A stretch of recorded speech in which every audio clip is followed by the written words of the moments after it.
Itong aking istorya ngayon ay tungkol sa isang lalaki, pangalan Bentong. Ang istorya niya, ay ang title pala nito ay ang misteryong lalaki sa Amerika. Itong si Bentong na to ay ang tagal na naghahanap ng babae para sa buhay niya.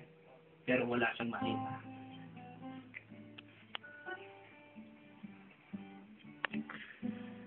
Ito naman si Marie, ay isang ubod na gandang babae na wala namang mahanap na lalaki.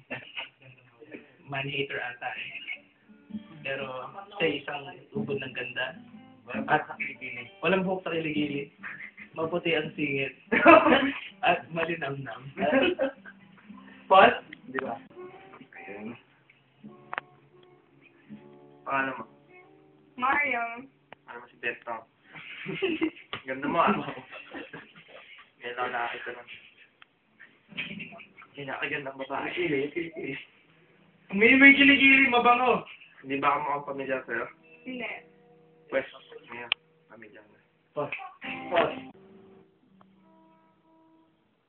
Ayun, familiar na ba? Pamilya ka na nga. Pero tao gumagalaw ka rin dati. Oh, sige, gagalaw. Sige na, takbo yun! Pause. Yan.